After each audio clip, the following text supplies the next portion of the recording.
So బేసికల్గా ఒక movie hit or flop or average talk whatever is that it's all depend on public talk. అంటే like రివ్యూలు చెప్పడం కావచ్చు, or else premieres చూసిన తర్వాత మీడియా పీపుల్స్ ఇచ్చే మాటల వల్ల కావచ్చు. సో పబ్లిక్ టాక్స్ కానీ రివ్యూస్ మీద మీ ఒపీనియన్స్ ఏంటి? మీ సినిమాకి వాళ్ళు ఎంతవరకు ప్లస్ అవుతారు అనుకుంటారు? సో మీరు చెప్పండి. ఒకటే మేడం, మనం చేయాల్సింది మనం చేసేసి రిలీజ్ చేయాలంతే. ఆ ఒపీనియన్ కానీ హిట్ కానీ ఫ్లాప్ కానీ వాళ్ళకి నచ్చితే చూస్తారు, నచ్చకపోతే చూడరు, అంతే. That's it. మనం ఏం చేసినా సరే బాగోలేని సినిమాని ఎవడో చూడ్డు, బాగున్న సినిమాని ఎవడో ఆపలేడు. Nice. So what about you, మీరేమంటారు? అంటే public review, public talk is the final judgement.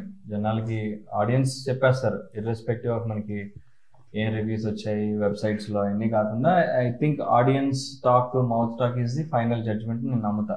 But at the same time my request is, ఒక మూవీని మౌంట్ చేసి ఒక డైరెక్టర్ని, ఒక ప్రొడ్యూసర్ని కలిసి చెప్పి యాక్సెప్ట్ చేయించుకుని ఒక టీమ్ని అసెంబ్ల్ చేసి సినిమా చేయడం అనేది చాలా పెద్ద టాస్క్. అది మామూలు విషయం కాదు. చాలా మందికి అది ఆ విషయం అర్థం కాదు. And at the same time cinema finish చేసి పోస్ట్ ప్రొడక్షన్ తీసుకొచ్చి, పోస్ట్ ప్రొడక్షన్ అది ఇంకో పెద్ద ఎత్తది. ఎడిటర్ని తీసుకోవాలి, మ్యూజిక్ డైరెక్టర్తో మ్యూజిక్ చేయించుకోవాలి, తతంగా ఉంటుంది. వీటన్నింటికి మించి రిలీజ్ వచ్చేటప్పుడు దోలు తీరిపోతుంది చిన్న సినిమాలకి. డిస్ట్రిబ్యూషన్ కానీ తీసుకురావడానికి, రిలీజ్ పార్ట్నర్స్ తీసుకురావడానికి చాలా పెద్ద టాస్క్ అది.